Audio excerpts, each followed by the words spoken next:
Teman-teman yang dirahmati Allah Subhanahu wa taala, musibah apa yang paling fatal dan paling menyakitkan dalam hidup kita coba? Ini ada dapat beberapa share ya.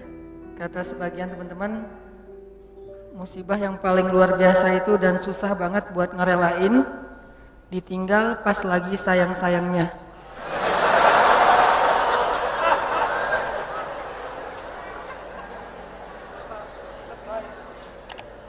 Saya tuh pas baca ini jadi mengenang lagi masa lalu sih.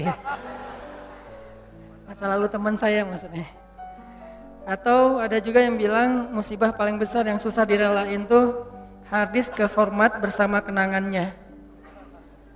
Jadi tiba-tiba harddisknya error dan di dalamnya banyak foto-foto tentang masa lalu. Terus ada juga yang bilang ketika memasukkan uang 1.000 yang ternyata uang 100.000 ke kotak amal. Masa itu musibah? Ada juga yang bilang musibah yang susah kita rela itu adalah Ronaldo pindah ke Juventus.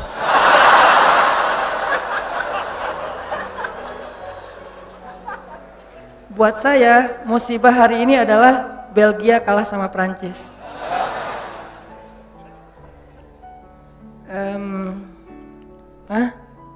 Ada yang bilang musibah itu adalah ketika sosok yang kita pilih gagal di pilgub.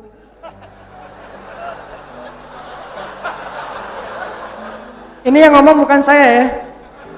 Saya emang gak gagal, cuman gak kepilih. Terus ada juga musibah yang paling berat itu katanya gak di fallback. Oh kasihan ya. Tahu nggak apa musibah paling besar dalam hidup kita? Musibah paling besar dalam hidup kita itu ditolak sama Allah. Itu musibah paling besar dalam hidup kita. Kayak yang kita baca tadi di dalam surat Al-Munafiqun, ketika mereka berkata di hadapan Nabi Muhammad SAW, "Nashhadu innaka la Rasulullah." Kami bersaksi engkau itu benar-benar Rasulullah. Kata Allah, "Wallahu ya'lamu innaka la rasuluh, wallahu yashhadu innal munafiqina lakadzibun." Allah juga tahu kamu rasulnya dan Allah tahu kalau orang-orang munafik itu adalah orang-orang yang pendusta. Jadi hal yang paling menyakitkan, hal yang paling rugi, hal yang paling ngenes, hal yang paling sedih, hal yang paling musibah besar dalam hidup seorang manusia itu adalah bukan ditolak oleh orang yang dia kecengin, bukan ditolak oleh mertua yang dia datang baik-baik untuk melamar gara-gara kurang modal, gara-gara kurang dalil, gara-gara kurang meyakinkan. Bukan itu musibah yang paling besar, itu musibah tapi masih kurang besar. Apa yang paling besar? Ditolak oleh Allah Subhanahu wa taala. Karena siapapun yang mendapatkan Allah, maka dia mendapatkan semua kebaikan dunia. Dan siapa yang kehilangan Allah, maka dia kehilangan semua kebaikan dunia dan akhirat. Siapa yang mendapatkan Allah? Dalam tanda petik ya. Arti mendapatkan Allah itu mendapatkan ridho Allah, dapat like dari Allah, dapat perhatian dari Allah. Siapa yang mendapatkan Allah, maka dia mendapatkan semua kebaikan dunia dan akhirat. Dan siapa yang kehilangan Allah, berarti dia kehilangan semua kebaikan di dunia dan akhirat. Inilah musibah yang paling besar teman-teman. Kayak Allah berfirman di dalam Al-Baqarah yang saya sering ulang-ulang. Ketika ada orang yang bilang, "Wa minan nasi man yaqulu amanna billahi wa bil yaumil akhir."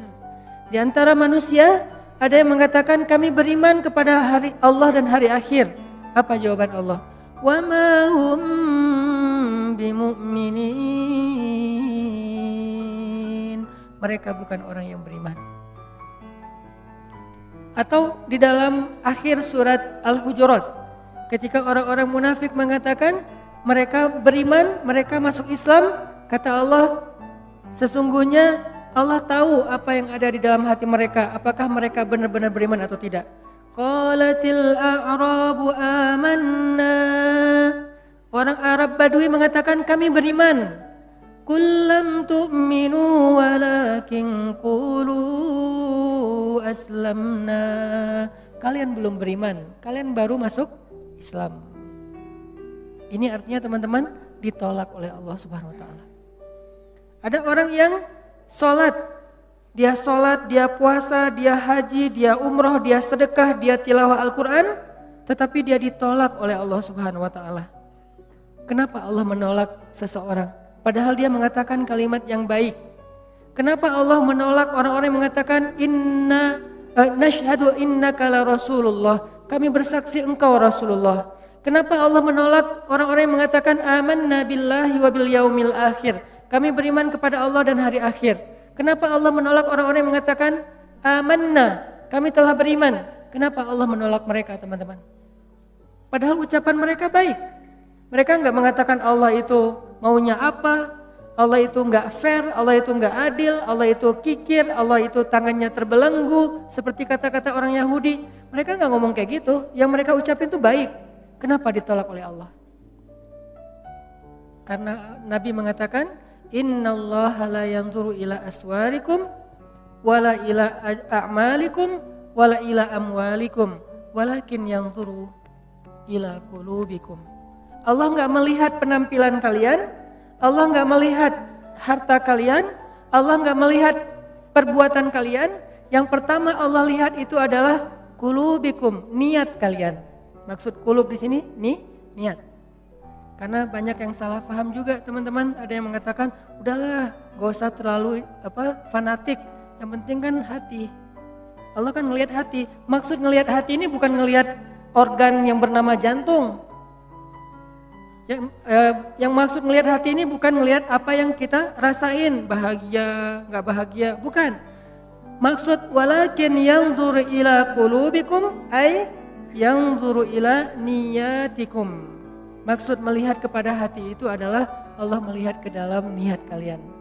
Apakah kalian mengatakan itu dengan jujur bahwa kalian benar-benar beriman, atau itu hanya basa-basi? Apakah kalian mengatakan itu dengan jujur karena benar-benar yakin berserah diri kepada Allah, atau itu hanya modus supaya ditolong oleh Allah, kemudian besok kalian akan meninggalkan Allah setelah mendapatkan kebaikan itu? Allah Maha tahu. Sehingga Allah mengatakan di surat Al-Mulk, wa asirru qaulakum aw ijharu bih innahu alimun bidzatis sudur. Kalian rahasiakan atau kalian tampakkan apa yang ada di dalam hati kalian, innahu alimun bidzatis sudur. Allah tahu banget apa yang ada di dalam dada kalian. Buat Allah, bisikan hati kita sejelas teriakan lisan kita. Gak ada bedanya. Kita teriak pakai mic, kita katakan bohong, saya nggak percaya sama Allah. Lalu kita teriakkan dengan hati, kita berbisik dengan hati, dengan sepelan mungkin, saya nggak percaya sama Allah. Itu suara hati dan suara mulut kita, lisan kita di sisi Allah sama, nggak ada bedanya. Nggak ada cerita kalau dengan mulut kita bilang, ya Allah saya percaya kepada engkau, saya berserah diri kepada engkau, Allah dengar. Giliran dalam hati kita bilang, enggak sih sebetulnya enggak gitu-gitu amat. Apa? Allah enggak kayak gitu. Karena Allah mendengar isi hati kita, sejelas mendengar suara dengan lisan kita. Sangat jelas. Sehingga ketika ada Nabi yang berdoa dengan suara yang lirih, Nabi siapa? Zakaria. Zikru rahmati rabbika abadahu Zakaria idh nada rabbahu nidaan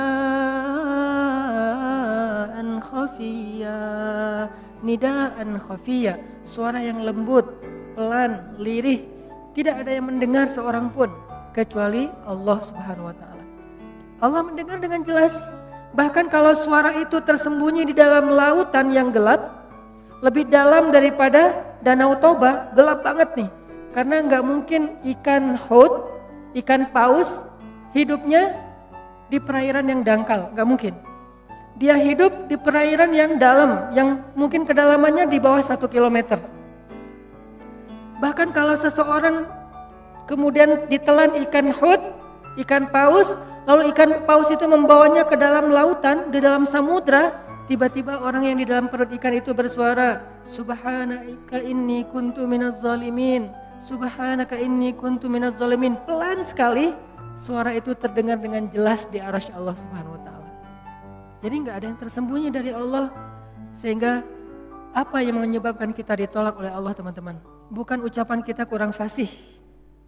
Bukan bacaan Al-Quran kita kurang makhraj, kurang bagus tajwidnya.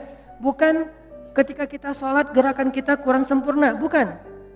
Tapi hati kita yang kurang ikhlas, itu penyebab seseorang ditolak. Bisa jadi gerakan sholatnya sempurna, bisa jadi bahasa Al-Qurannya ketika dia membaca indah sekali, kalau hatinya tidak seperti yang dia ucapkan, kalau hatinya tidak ikhlas kepada Allah, Allah tolak semuanya. Sehingga salah satu di antara 3 orang yang pertama masuk neraka padahal dia soleh siapa? Qari'ul Quran, orang yang membaca Al-Quran dengan baik. Hafiz 30 juz dengan 10 qiraat plus riwayat. Kan ini enggak mudah kan? Hafal 30 juz, 10 qiraat pakai riwayat. Karena saya pernah ngalamin sulitnya mencari atau mendapatkan riwayat Al-Quran itu susah banget. Saya termasuk orang yang belum berhasil mendapatkan itu. Pernah saya mau daftar ke guru saya, Syekh Tariq Faris di Mesir. Syekh, saya pengen ngambil riwayat Al-Quran. Syekh senang karena beliau suka dengan bacaan saya. Ya udah sini, saya akan ajarin kamu. Syaratnya pertama, kamu hafal 1 buku. Saya dikasih 1 buku, tebalnya 500 halaman. Isinya adalah syair. Kurang lebih 500 halaman, isinya syair. Dan syair itu berbunyi tentang cara baca Al-Quran. Huruf ini ketemu huruf ini, dibaca begini. Ayat ini wakafnya di sini, Nabi dulu wakafnya di sini. Ini bacanya dengan riwayat ini begini, riwayat itu begitu dan seterusnya. Tapi bentuknya syair, bahasa Arabnya matan. Syair 500 halaman kurang lebih disuruh hafal. Dikasih. Ternyata kita satu geng, saya beberapa teman-teman termasuk ada anak Mesir. Seminggu kemudian diuji sama Syekh. Ketika seminggu setelah itu kita datang ke Syekh, tiba-tiba anak Mesir teman saya, dia bilang, Syekh, saya sudah hafal syair itu. Buku tebal, dia hafal seminggu. Terus dites sama Syekh saya, lancar. Terus Syekh saya tanya ke saya, Hanan gimana? Syekh, daftar isi juga belum? Daftar isinya aja belum kehafal, dia udah hafal 1 buku. Saking susahnya mendapatkan riwayat Al-Quran. Jadi kalau ada orang yang hafiz Al-Quran pakai riwayat, itu keren banget tuh. Tapi sekeren itu, sedahsyat itu, sesulit itu dia memperoleh 1 riwayat Al-Quran, kalau nggak ikhlas, habis semuanya. Riya sedikit aja, riya itu nggak perlu ke ribuan orang, 1 orang cukup. Karena riya itu kan nggak harus, saya riyanya cuma 1 orang doang kok, masa hilang sih? Enggak, 1 orang aja kalau kita riya, habis. Apalagi riyanya kepada ribuan orang. Saya pernah ceritakan gimana sulitnya menjaga ikhlas. Ikhlas itu gampang, yang susah itu menjaga ikhlas.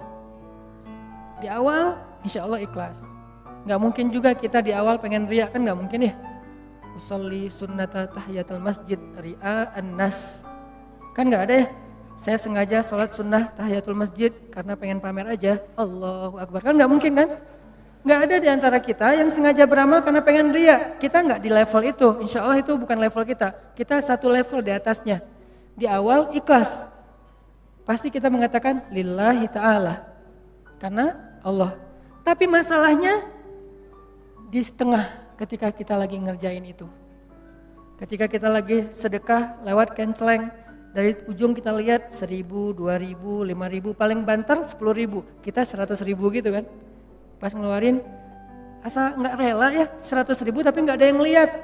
Akhirnya kita sok ikhlas. Bukan ikhlas, sok ikhlas, ditutup di depan biar nggak kelihatan, tapi di belakang orang pada ngelihat. Ya. 100.000. Terus nggak dimasukin semuanya, harus ada sisanya, terutama yang bagian angka. Geser aja ke sebelah, biar dilihat, 100.000.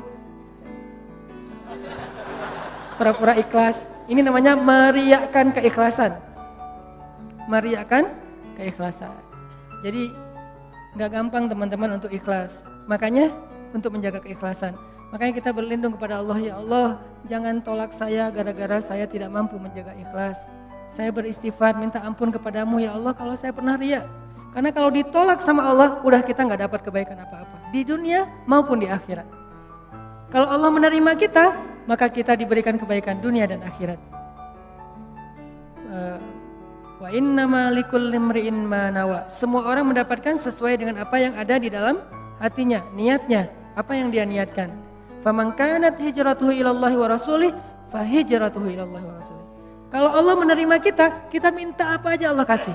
Tapi kalau Allah menolak kita, kita mau jungkir balik di Raudhah malam Jumat, bulan Ramadan, pas lagi Lailatul Qadar, gak akan diterima oleh Allah. Kenapa? Udah ditolak. Makanya musibah paling besar itu teman-teman ditolak oleh Allah. Dan Allah menolak kita bukan karena melihat perbuatan kita yang kurang sempurna, amal soleh kita yang tidak terlalu ideal, tapi karena Allah melihat hati kita yang cacat. Cacatnya itu bukan amalannya, tetapi perasaannya, hatinya, niatnya.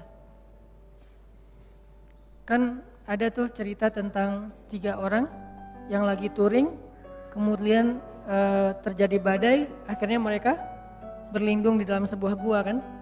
Kemudian jatuhlah sebuah batu besar menutup pintu gua, mulut gua. Akhirnya mereka sadar, wah kita gak akan selamat nih. Satu-satunya yang bisa buat kita selamat adalah kita duduk berdoa kepada Allah. Karena mau ngedorong batu gak mungkin, nyari jalan lain mentok. Duduklah mereka bertiga berdoa kepada Allah. Orang yang pertama berdoa, ya Allah, saya punya kedua orang tua yang udah sepuh. Ayah dan ibu yang sudah sepuh, yang sudah tua. Dan saya selalu berbakti kepada keduanya. Bahkan saya tidak pernah mau memberikan susu dari ternak saya kepada keluarga saya atau kepada siapapun sebelum saya memberikan terlebih dahulu kepada kedua orang tua. Jadi gak mau dia ngasih susu itu kecuali ke orang tuanya dulu baru keluarganya. Suatu malam orang tuanya minta susu, udah disiapin, dia peras susu ternaknya, pas mau dikasih ke orang tuanya ketiduran. Dia biasanya kalau udah ngasih ke orang tuanya, baru dia ngasih ke keluarganya, istrinya, anaknya. Kali ini orang tuanya minta susu, pas udah mau dikasih ketiduran.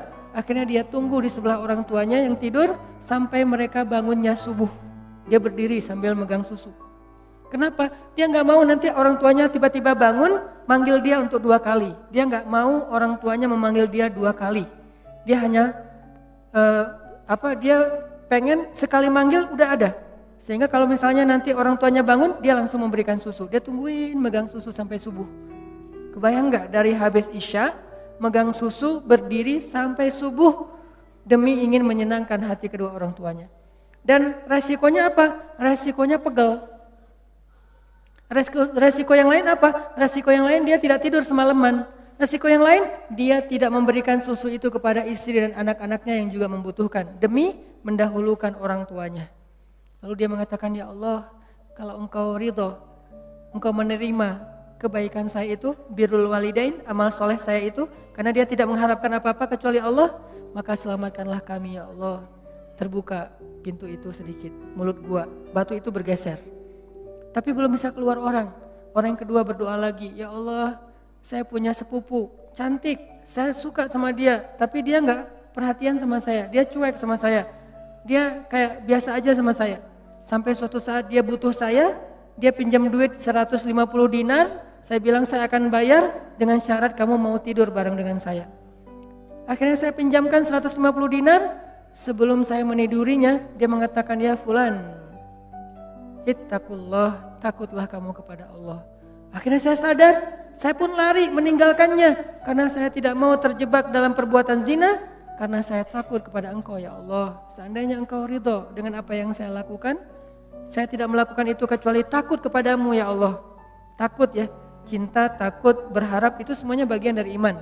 Gak usah dibenturkan. Karena takut kepadamu ya Allah, maka selamatkan kami. Bergeser lagi itu batu besar. Tapi belum bisa keluar orang. Yang ketiga berdoa, ya Allah, saya punya pekerja, saya punya pegawai yang suatu saat pulang ke rumahnya, pulang ke kampungnya, belum mengambil gaji.